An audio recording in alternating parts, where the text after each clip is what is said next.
Sí, sí, Eh, sí. Nos han llegado algunas otras consultas ahí para Mario también, pero ya le dimos tiempo a don Andrés para que nos comente sobre esta consulta, ¿ya? Aquí dice, ¿crees que fue vital para el desarrollo del mercado eléctrico la privatización? Un ejemplo es el DS-244 del 2005. Ese año fue un paradigma total el que el mercado ofreciera solución a esta apertura, hoy es un hecho. Entonces, como segunda pregunta, ¿crees que la regulación debe enfocarse a que los inversores recuperen sus inversiones y que se logre atender bien la demanda? Porque antes en otra PowerPoint se mencionaba que la demanda podría ser un oferente. Por tanto, en la misma línea debería existir un aseguramiento del retorno para la demanda como oferente. Claro, como un actor más, digamos, del mercado, uno podría pensar, bueno, eh, que reciba algo a cambio. ¿Mm? Sí, mira, Alberto, esa es una pregunta que generalmente le tienen que responder el ministerio, ¿no es cierto?, como políticas públicas. Pero yo le diría que, en términos generales, y esto es público además, el regulador lo que hace es tratar de, con ciertas condiciones de borde, de tener, cumplir las condiciones de satisfacción, digamos, para todos los agentes, ¿no es cierto? Todos los agentes. O sea, partiendo justamente por los clientes regulados, que tenemos que pensar que es el regulador, es el Estado quien negocia justamente frente a las empresas, ¿no es cierto? Negocia tarifa, calidad de servicio, continuidad, una serie de cosas. Pero por otro lado, para desarrollar la industria hemos visto que que necesitan inversiones. Hoy día no hay ningún misterio, hay mucho interés de muchos grupos de distintas partes del planeta, ¿no es cierto?, que participan activamente en todos los segmentos, y creo que eso no es una mala noticia, sino que ha habido mucha atracción. Lo que está pasando con la industria del hidrógeno, por ejemplo, uno ve, le llamaba mucho la atención a la gente que me consultó allá en Dubái, justamente que veía, oye, pero hay gente de todas partes, gente de Europa, asiático, americano, ¿qué es lo que lo hace tan atractivo? ¿Por qué es más atractivo? No le puedo responder si era más atractivo que Australia o que Sudáfrica. Lo que yo creo que la atractividad de la industria está dada por ciertas condiciones, con todos los problemas que tenemos muchos problemas y tenemos muchas condiciones que tenemos que ir cumpliendo.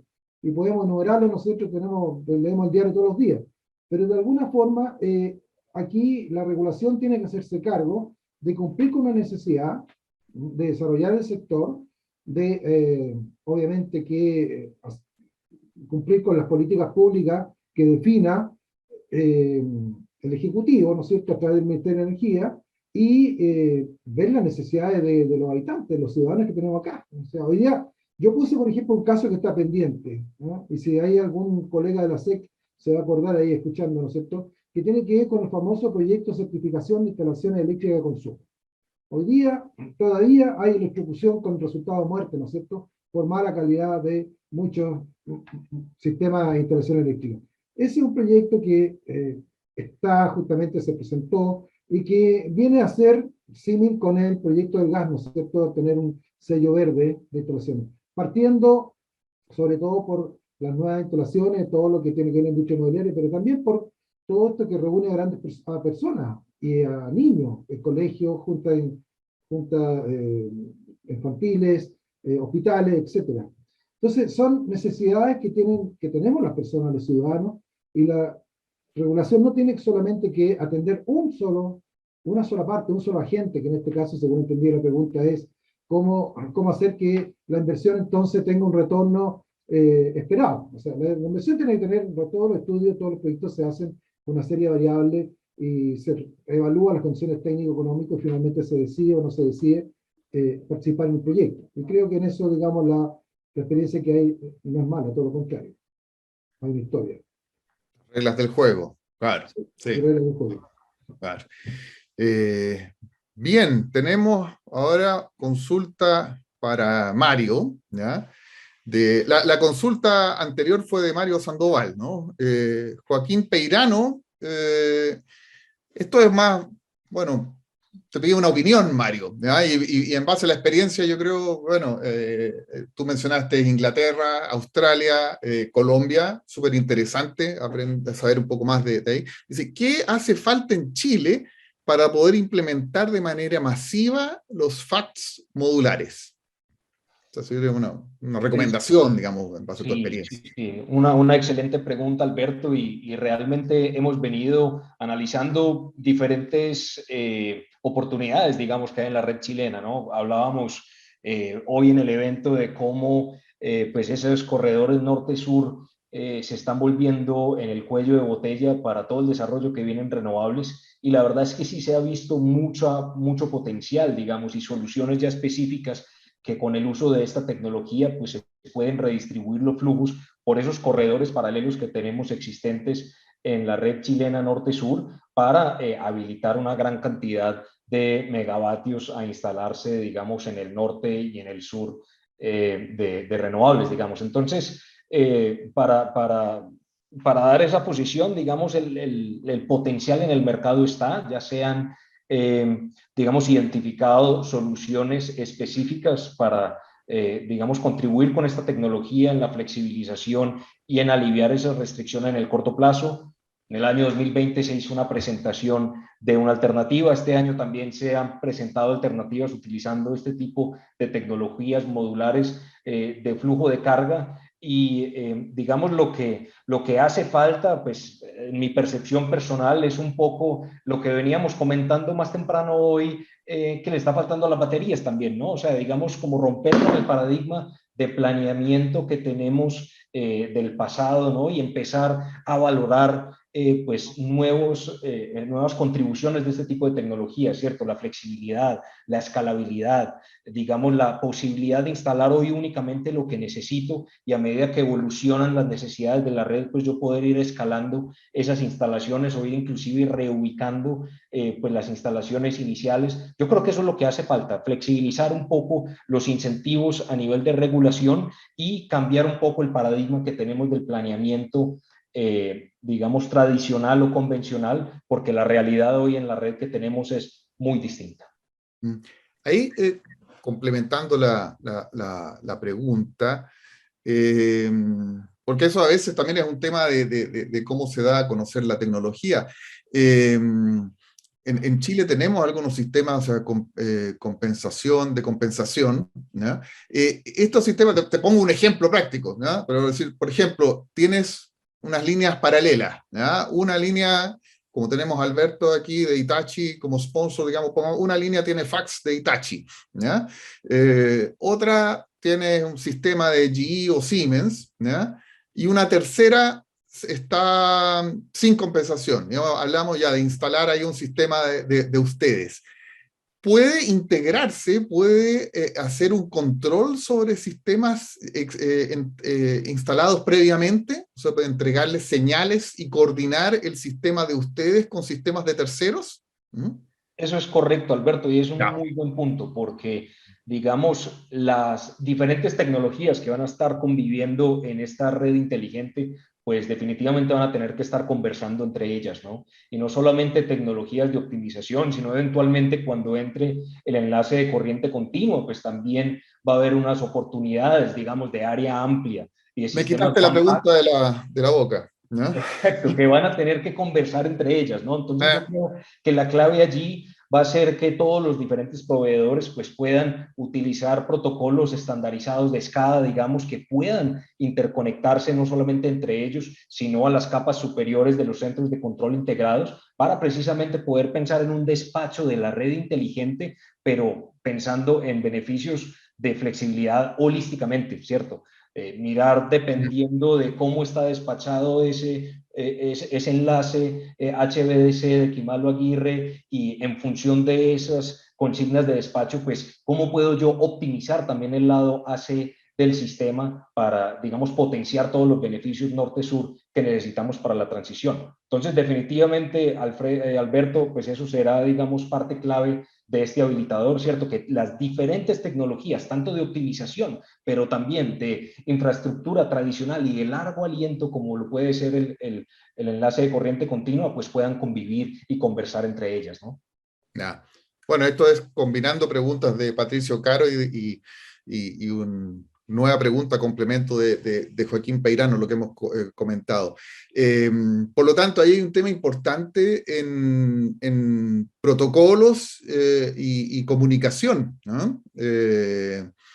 Entre las distintas tecnologías. ¿Hay grupos de trabajo en eso que tú sepas, o sea, a nivel IEC y IEEE?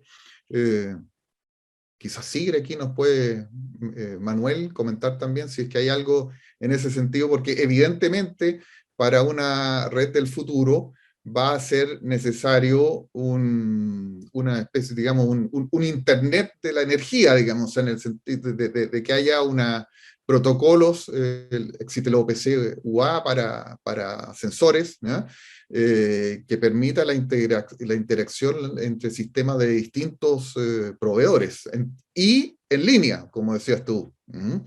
Es correcto, sí, Alberto. En Europa se ha venido adelantando un grupo de trabajo conjunto entre los comités C4 y el B4, ¿cierto? Donde ven precisamente cómo conviven pues estas tecnologías de HVDC y FACTS con, digamos, las consignas ya más a nivel de operación del sistema, y se han dado pues unos joint working groups muy interesantes que están mirando precisamente en este sentido, ¿cierto? De cómo van a conversar las diferentes tecnologías en las redes de corriente alterna, en las redes de corriente continua, y qué deben cumplir esos protocolos estándares en términos de, digamos, latencias de comunicaciones, temas de fibra óptica para los sistemas de control, para que precisamente se pueda dar pues una sincronización en diferentes puntos de la red. Yo creo que sería una buena propuesta, Alberto, aquí atreviéndome, pensando en el comité chileno, pues de proponer un grupo de trabajo en este sentido, viendo que hay muchas tecnologías que se están proponiendo en el sistema chileno, ¿cierto? Está el proyecto de almacenamiento, ¿cierto? Que ya está en el plan, digamos, definitivo de la CNE, del que hablamos ahora hace un par de minutos, y con el que también van a estar conviviendo pues todos los otros proyectos que vienen en fila, ¿cierto? El HVDC definitivamente eventualmente tendrá que conversar con esos sistemas de almacenamiento de gran tamaño, y por supuesto también con estas tecnologías complementarias que se van a incorporar, digamos, en las redes AC para optimizar esos flujos norte-sur. Aquí Manuel nos está levantando la mano, creo que aun cuando estamos, me parece, en tiempo todavía, pero Manuel.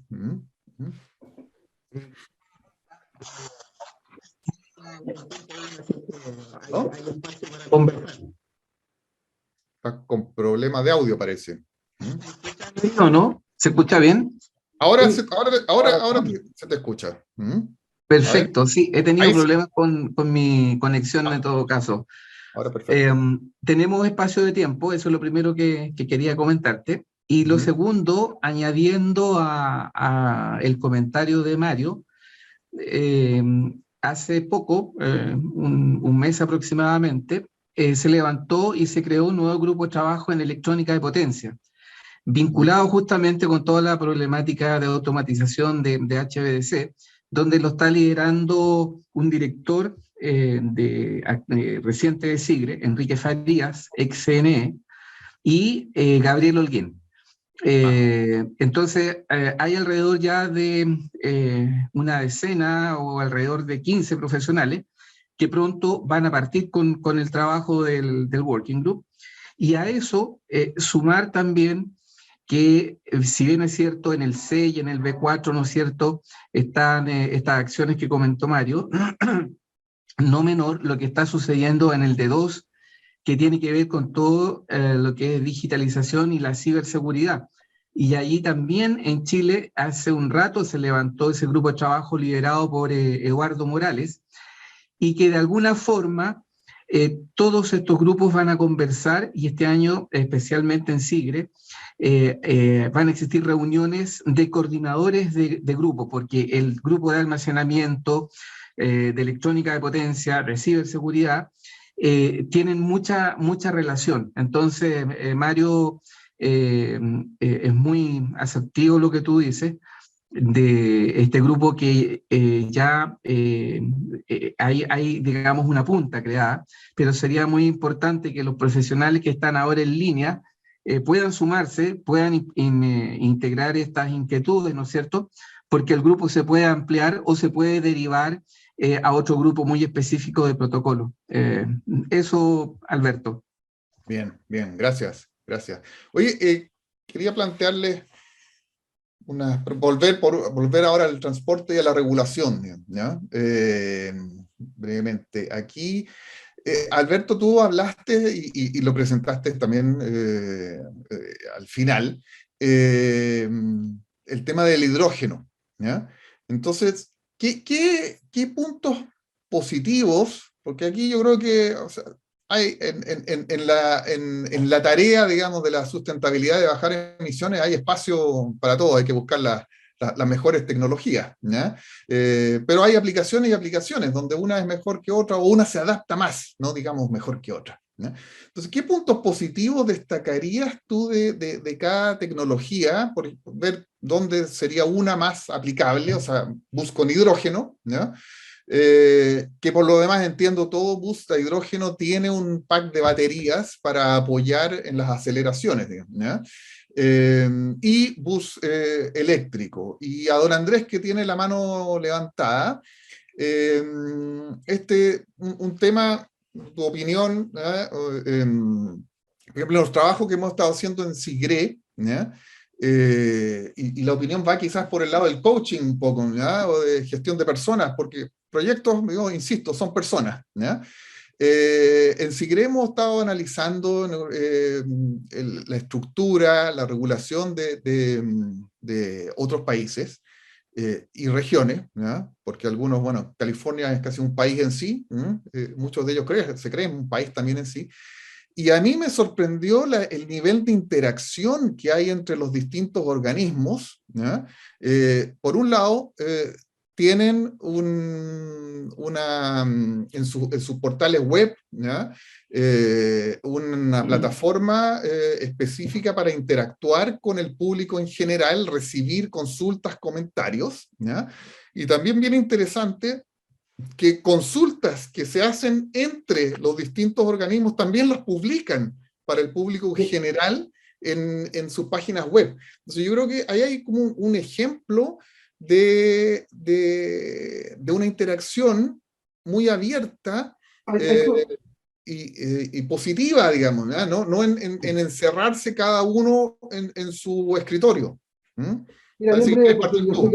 yo sé que Alberto tiene una explicación técnica un poco más que a mí también me interesa escuchar, pero tomando lo que tú acabas de decir, quiero referirme a una experiencia que fue bastante buena en el Working Group de SIGRE, ¿no es cierto?, cuando participamos en el estudio de la institucionalidad del sector eléctrico en Chile, ¿no es cierto? Revisamos entonces ahí y vemos que hay espacio. Esto lo digo ¿por qué? Porque justamente en el tema de la regulación, no necesariamente actúa el regulador, sino que también hay políticas públicas y una serie de interacciones entre los distintos organismos e instituciones. Y hay lobby. Eh, También puede haber. Y hay un tema que tanto las autoridades actuales del gobierno, encabezadas por el ministro y el subsecretario, y la del gobierno pasado, han declarado justamente un tema que es súper interesante, que estas políticas tienen que ser, algunos le llaman multisectorial o transversal, es decir, incorporar, por ejemplo, cómo se hace una regulación del hidrógeno si no se considera, por ejemplo, a el sector de medio ambiente, ¿no es cierto?, que tiene mucho que decir, ¿no es cierto?, obras públicas, ¿ah?, o transporte. Aquí hay un caso que recuerdo, un caso de éxito, lo voy a comentar, bien breve. Cuando llegaron los buses eléctricos aquí a Chile, justamente quien tenía el tema, acuérdense que los buses es un móvil de transporte, ¿no es cierto?, un equipo de transporte, quien autoriza todo eso tiene que ver con el Ministerio de Transporte. Pero cuando se dieron cuenta que la propulsión era eléctrica, quedaron un poquito con algunos problemas, ¿no? Y se hicieron asesorar por consultores y también fueron las autoridades eléctricas, ¿no? Entonces, lo que comento ahí es que justamente hubo un trabajo conjunto que fue desde el punto de vista de la seguridad y también desde el punto de vista, incluso los pliegos que salieron a continuación, un trabajo conjunto. Y hay un aspecto que también no es menor referirse, que también se estudió y se analizó, era que tenía que ver con que la demanda que ejerce un sistema de transporte eléctrico sobre el sistema eléctrico, ¿no es cierto? ¿Ah? Hay una demanda agregada, ¿no es cierto? O sea, aquí son alrededor, ¿cuánto hablábamos? De como 8 megas, digamos, por terminal. Entonces esos 8 megas no están disponibles porque el planificador de la red y la empresa distribuidora tiene un plan de expansión que va más bien por el desarrollo inmobiliario, etcétera. Entonces hay un estudio que tiene que ser también en forma conjunta, una regulación que hay que mirar eso. Hoy día se está desarrollando todo el transporte eléctrico, o sea, hay varios estudios para Antofagasta, para Temuco, para Concepción, ¿no es cierto? Y ese es un tema que no es necesariamente cuello de botella, sino que tiene que ser armónico. Así que son los dos mensajes. Uno, la institucionalidad existente, las instituciones tienen espacio de mejora, no tan solo la superintendencia, sino que hay muchos gaps y hay traslapos de funciones que hay que revisarlas para que sea más armónico. Y también, por otro lado, justamente, muy bienvenido que estas políticas públicas, estas regulaciones sean transversales, se discutan también con otros sectores, antes de que salgan a la luz pública, porque ahí es cuando ahí es cuando tenemos o hemos tenido los problemas. Eso quería referirme. Pongámoslo en positivo, más conversación, más café. Ya. Alberto. Sí, yo quería completar un poco lo que estáis comentando. En principio, en cuanto al bus eléctrico, efectivamente vamos a necesitar una demanda de energía, pero no tenemos que olvidar que nosotros también tenemos soluciones digitales para la recarga inteligente, llamamos Smart Charging, y podemos limitar en el parqueadero la potencia que vamos a necesitar. Entonces, esto es muy importante porque podemos, en un tiempo determinado, en vez de cargar todos los buses durante ciertas horas, podemos decir, bueno, tengo 8 horas para cargar todos los buses, limito la potencia y voy, en función de cómo van llegando los buses también al parqueadero, voy a ir distribuyendo la carga para que esa potencia que he limitado no la supere. Esto se puede hacer de manera digital, no hay ningún problema. Alberto, te lo complico, o el siguiente desafío, un poco ciencia ficción, a ver si será posible.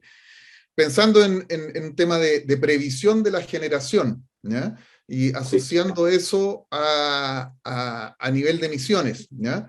Se te podría dar una señal, decir, ya, tú necesitas tantos megawatt hora para cargar los buses durante estas 8 horas de noche, y se te manda un perfil, ¿ya? Diciendo, oye, la intensidad de emisiones durante esas 8 horas, un perfil de intensidad de emisiones, y tú podrías ajustar la carga, cosa de maximizar la carga durante los periodos de menos emisiones en esas 8 horas. Claro, ahí lo que vamos a hacer es utilizar nuestro sistema de almacenamiento en parqueadero. Es decir, yo puedo luego instalar un número de baterías dentro del parqueadero, cargarlas durante el día, cuando esa energía va a ser verde, va a ser fotovoltaica, por ejemplo, y durante la noche utilizar esa energía que he almacenado durante el día. Esta es una de las soluciones que ahora mismo en casi todos los países ya nos están pidiendo. Entonces vemos que sí que es competitivo y además que es más, digamos, sostenible, porque estamos utilizando esa energía verde. Luego, no tenemos que olvidar que el hidrógeno al final es un vector de almacenamiento. ¿Vale? Entonces también podemos decir, bueno, pues yo quiero almacenar esto en forma de hidrógeno, luego puedo también utilizarlo en buses. Nosotros estamos viendo a nivel europeo que el bus a hidrógeno, digamos, es un poco más, digamos, el coste total de posesión es más elevado que el bus eléctrico. Entonces sí que estamos viendo que hay más tendencia en el bus urbano a ir hacia el bus eléctrico que hacia el bus, digamos, de hidrógeno. Pero hay otras aplicaciones donde sí que estamos viendo, por ejemplo, buses de largo recorrido, autocares, que llamamos, o camiones de alto recorrido, donde el hidrógeno sí que podría tener mucho sentido, pero recordemos, hidrógeno verde, no hidrógeno marrón, no hidrógeno azul, no hidrógeno verde. Es el que tenemos que ir buscando. ¿Por qué? Porque se están haciendo muchas inversiones fotovoltaicas y eólicas y bueno, pues al final, como decimos, el hidrógeno es un vector de almacenamiento. Tenemos que utilizar, hay mucha conversión, ahí también tenemos que ser conscientes que hay pérdidas, hay rendimientos que se van perdiendo con el hidrógeno.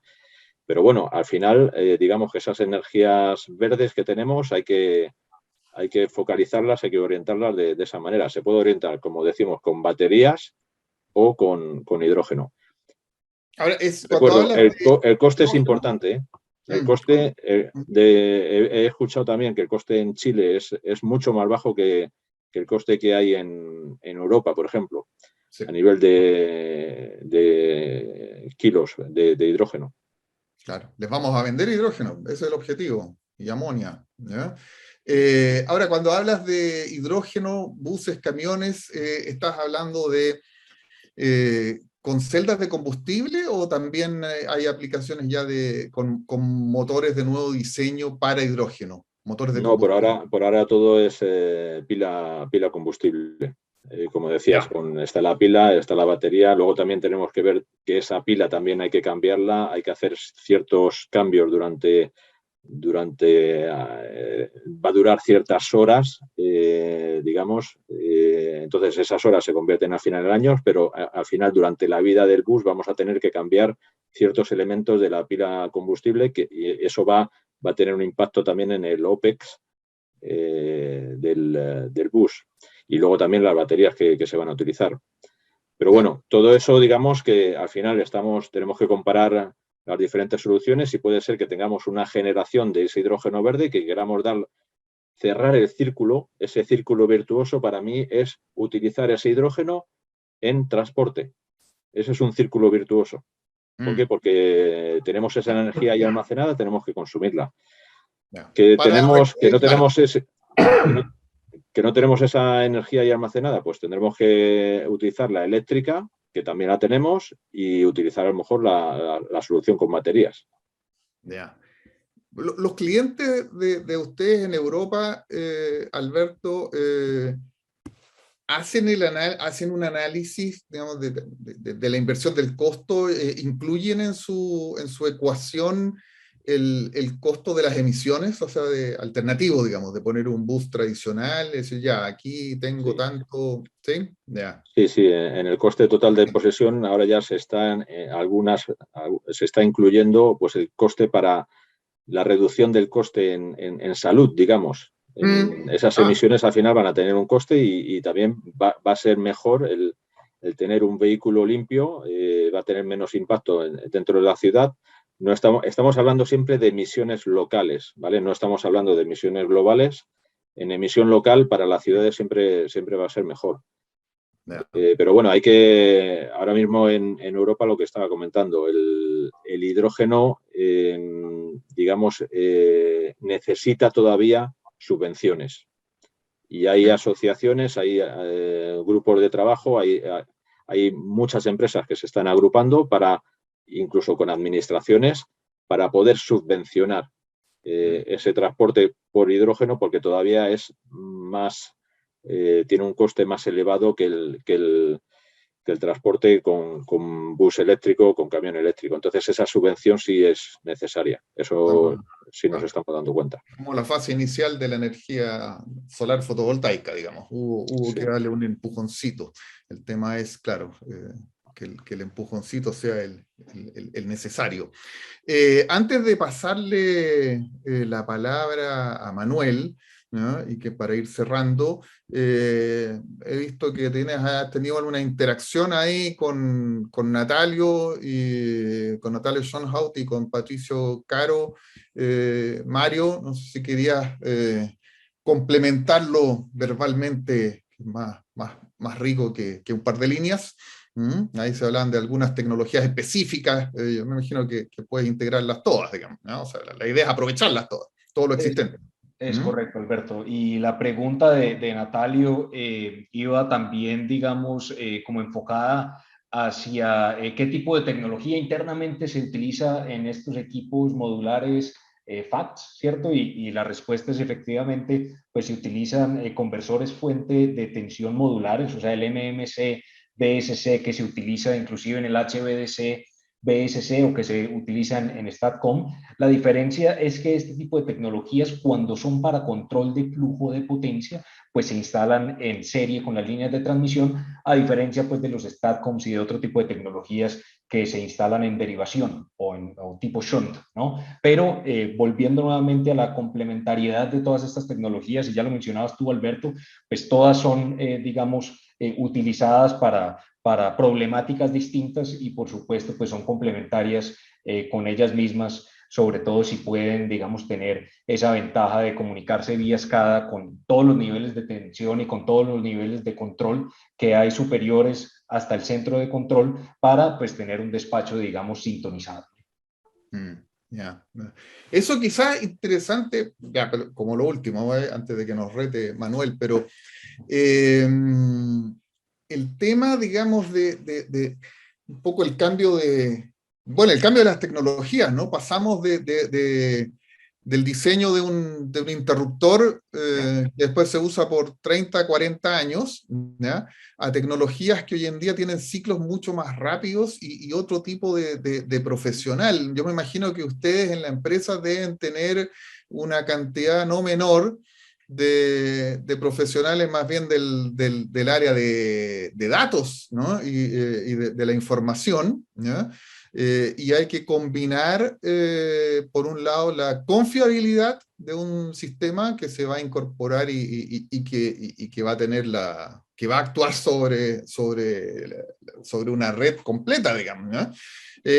Con este trabajo creativo, ¿no? Y que incluye data, ciberseguridad, que yo creo que ese es uno de los temas que tenemos, el cambio de paradigma en la regulación también, de pasar a una red eléctrica que un sistema eléctrico que se va a parecer cada vez más a los mercados de Google, de Microsoft. ¿Ya?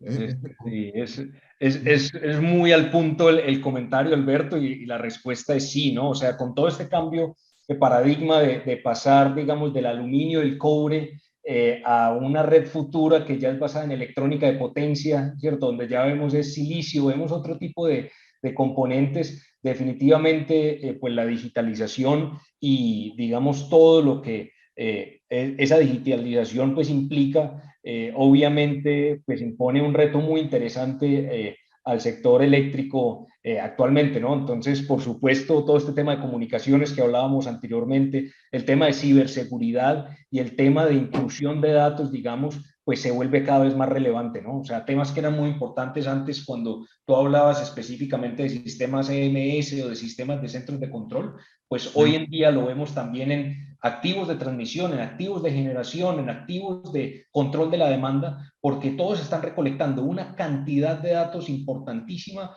que se están hoy, algunos utilizando, otros todavía no explotando, pero que están llegando ya a los centros de control. Entonces, definitivamente es un paradigma nuevo en esta red futura, no solamente, Alberto, en el sentido de cómo cambia la mentalidad en la planeación, sino también cómo cambia el paradigma en la operación en tiempo real de las redes, con una cantidad de datos que nos están llegando y que podemos explotar de muchísimas formas. Y ahora, esto sí que lo último. En media tensión a nivel de distribución, ¿tá? Considerando estas cargas muy importantes que Alberto y sus competidores van a ir instalando en los sistemas, no solamente uno podría optimizar a nivel de lo que hemos conversado, lo que tú planteaste, el tema de transmisión, pero también se pueden generar oportunidades a nivel de distribución, de tener estos sistemas smart wires, pero a nivel de distribución. ¿Eso es algo existente o es un plan?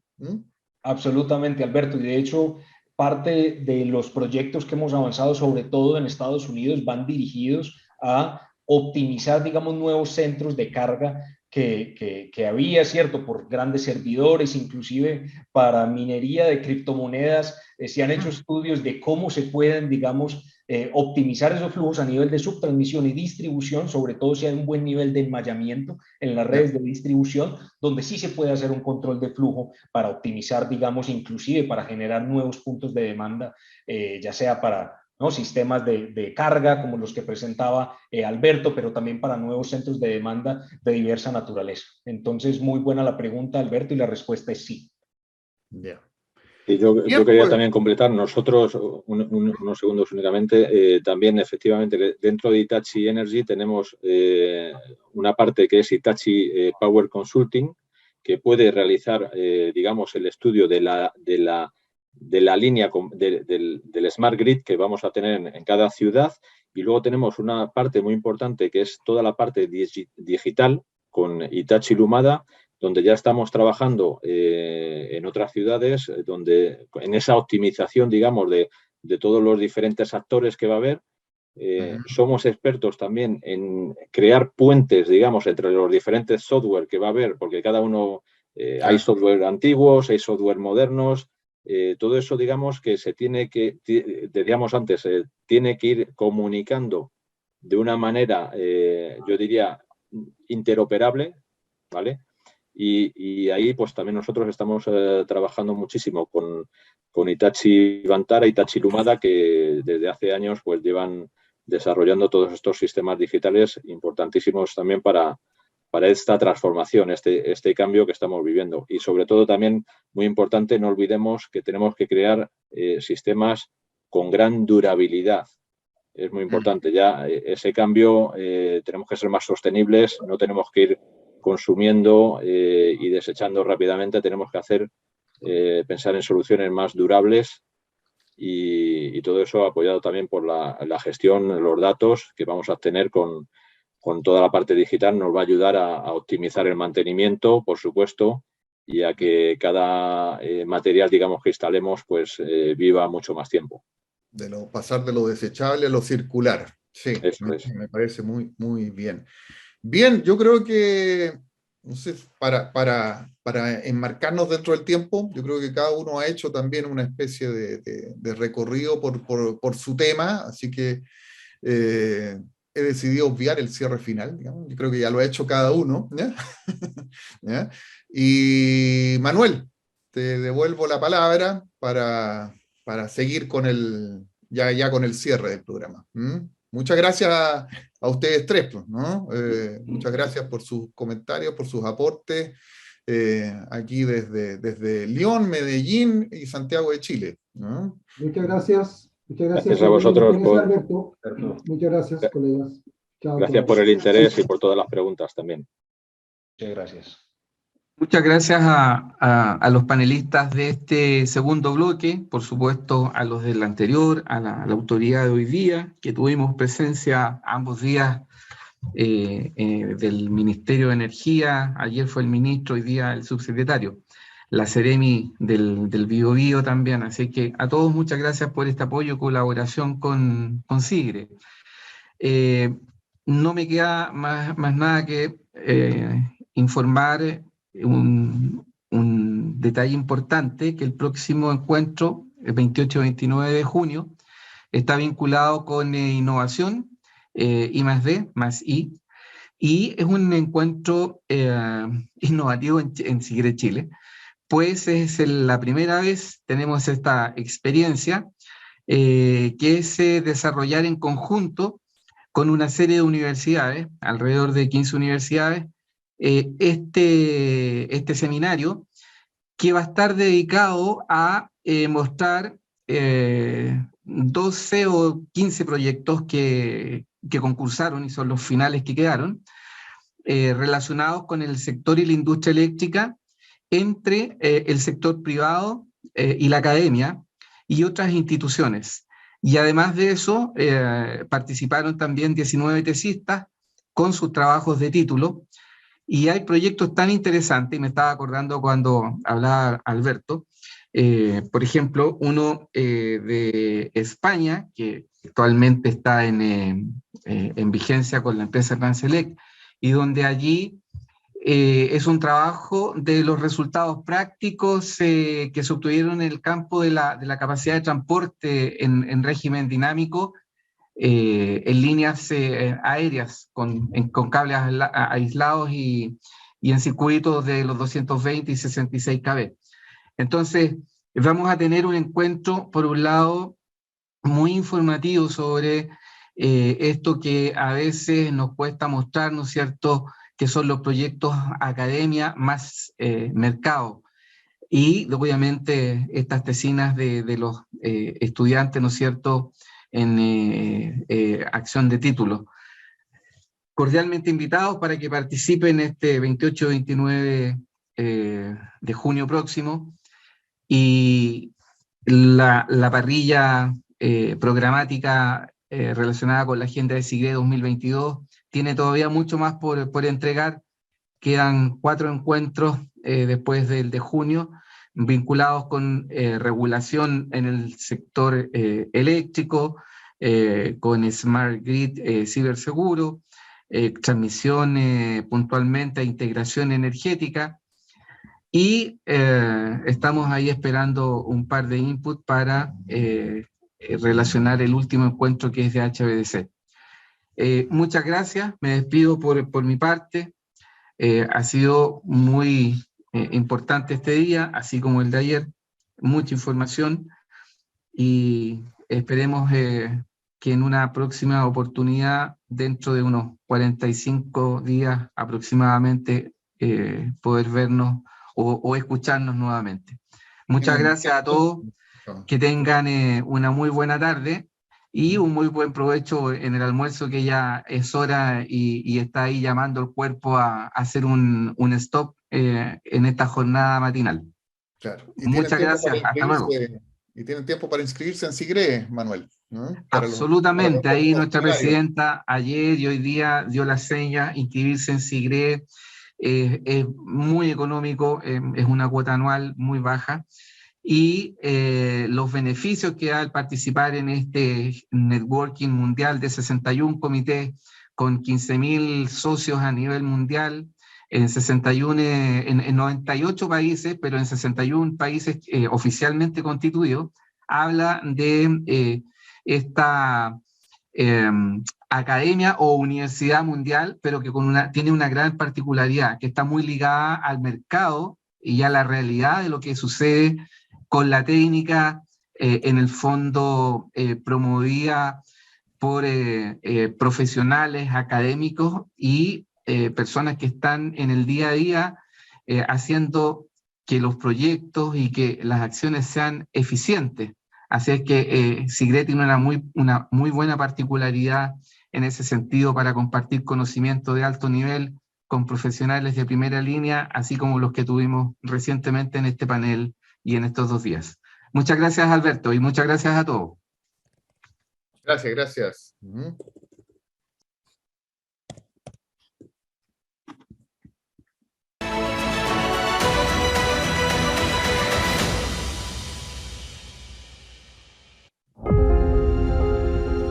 We are Hitachi Energy.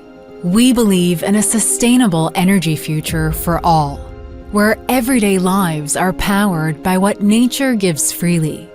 How we wake up, visit our friends, buy our food. Our energy future needs to be sustainable, flexible, and secure. And electricity will be the backbone of the entire energy system, underpinning our everyday lives. Climate change, one of the most urgent challenges of our times. Our people are at the forefront of innovation. Together with customers and partners, we're pioneering technologies and solutions to solve this global challenge, to make the promise of the energy transition real. And we're doing it with pace. We're anticipating the future and taking the steps together along the different pathways to progress carbon-neutral society. We're inspired to create a real and positive impact, from connecting communities to reducing carbon emissions throughout the energy system.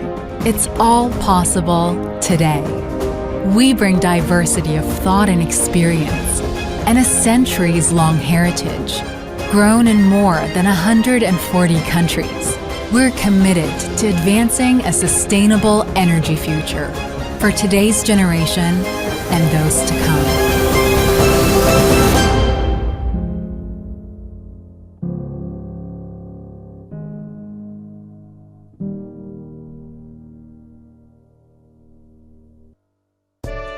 Jorpa es ingeniería de vanguardia en transformadores de poder.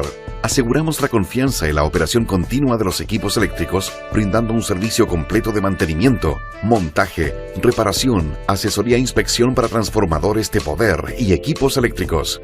Estamos comprometidos en el mejoramiento continuo de nuestro sistema integrado de gestión, logrando la satisfacción de nuestros clientes a través de un servicio integral, eficiente y eficaz. Visítenos en www.jorpa.cl. Smart Wires desarrolla e implementa soluciones innovadoras que optimizan y flexibilizan los sistemas de potencia. En conjunto con nuestros clientes a nivel mundial, desarrollamos aplicaciones que aumentan la utilización y capturan más beneficios de las redes existentes. La tecnología de Smart Wires ayuda a utilizar de forma rápida y económica la capacidad existente, ya sea empujando los flujos de las líneas sobrecargadas o alando los flujos hacia líneas con capacidad de reserva. Su diseño modular permite escalar o reubicar los dispositivos fácilmente según la evolución de las necesidades del sistema. Las soluciones de Smart Wires pueden entregarse en meses e instalarse en días, proporcionando la flexibilidad necesaria en esta era de incertidumbre. Utilizando estas herramientas en la red existente, puede integrarse rápidamente una mayor cantidad de energías renovables, reducir el vertimiento y evitar el impacto negativo sobre las comunidades y el medio ambiente. Smart Wires, transformando una red a la vez para un futuro mejor.